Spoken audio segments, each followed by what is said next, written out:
এই লোকটি ছোট্ট বাচ্চাকে বুকের মধ্যে নিয়ে রাস্তার মধ্যে শুয়ে কেন কান্নাকাটি করছে?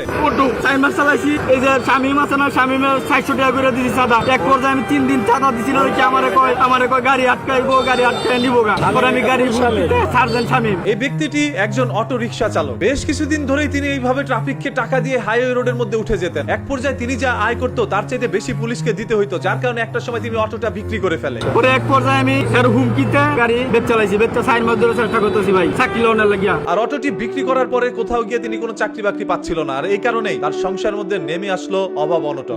আমার যোগ্যতা নাই, আমি পড়ালেখার সার্টিফিকেট দিতে পারি না, কি আমার একটা চাকরি হয় না, আমার এই বাচ্চাটা চিকিৎসা করতে পারি না, আমার ঘরে খাবার নাই, আমার কে দেখবো? আজকে পুলিশের কারণে আজকে আমার এই পরিস্থিতি। লেখাপড়ার কোনো যোগ্যতা না থাকার কারণে কোথাও গিয়ে মিলছে না কোনো ধরনের চাকরি, যার কারণে আজকে তিনি হাইওয়ে রোডের মধ্যে বাচ্চা নিয়ে শুয়ে পড়েছেন। 3 দিন আর কি আমি সাজা দিতে পারি না, এজন্য আমার ফোন করে বলে হুমকি দেয় যে তোর গাড়ি এখন যদি মানা দেই তাহলে তোর গাড়ি মনে কর আর দিতাম না। পরে এই ভয়ে আমি গাড়ি বেচ চালাইছি। চিন্তা করেন, হাইওয়ে রোডের মধ্যে অটো রিকশা ওঠা এটা সম্পূর্ণ অবৈধ। সেই অবৈধ কাজটাকে বৈধ করে নিয়েছিল মাত্র 400 টাকা দিয়ে। একজন ট্রাফিক মাত্র 400 টাকার কাছে বিক্রি হয়ে হাজার হাজার মানুষের প্রাণ রাস্তার মধ্যে ঝুঁকির মধ্যে ফেলে দিয়েছে। তার মানে কি আমাদের চোখের সামনে হাইওয়ে রোডে যত ধরনের অটো রিকশা দেখছি সবকিছুই ট্রাফিক ঘুষ খেয়ে তারপর উঠিয়ে দিচ্ছে? তদন্ত করতে গেলে বেরিয়ে আসবে আরো অজানা তথ্য। 400 টাকা করে আমার কাছে প্রমাণ আছে, দেন রেকর্ড আছে, আমার গাড়িটা বেচছে, আমার টাকা নষ্ট করে দিচ্ছে, আমি কি করবো? আমার তো আর যখন টাকা খেয়ে আপনি একটি অটো রিকশা রাস্তার মধ্যে উঠিয়ে দিবেন, তখন অন্যান্য অটো রিকশাগুলো তার দেখা দেখি রাস্তার মধ্যে উঠে যাবে। এরকমই আমাদের 300 ফিটের মধ্যে একটি ঘটনা ঘটে যায়, যেখানে দেখা যায় অটো রিকশাটা দ্রুত গতিতে যাচ্ছিল এবং ট্রাফিকরা তাকে থামানোর চেষ্টা করার পরও তিনি থামছিল না। আশেপাশের সকল সাধারণ জনগণ একত্রে হয়ে সেই অটো রিকশাটাকে থামায়। অটো রিকশা আমার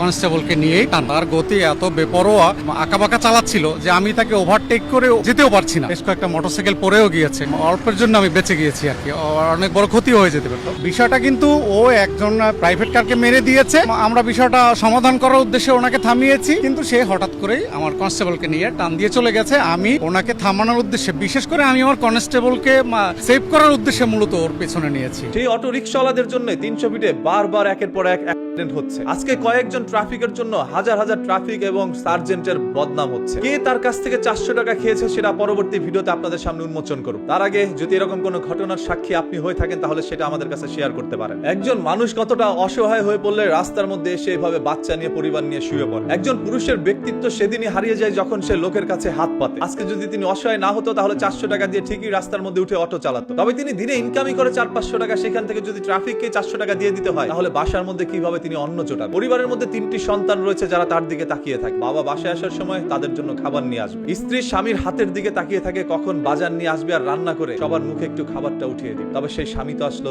খালি হাতে। ধরেন একজন অটোলার কাছ থেকে দৈনিক যদি 400 টাকা করে নেয় তাহলে মাসে দাঁড়ায় 12,000 টাকা। এরকম করে যদি 10 থেকে 100 জন লোকের কাছ থেকে 400 টাকা করে নেয় তাহলে সেই ট্রাফিকের মাসে আয় কত? আমাদের সমাজে এরকম হাজারো ঘুষখোর রয়েছে যাদের কারণে আজকে পুরো পুলিশ জাতির বদনাম।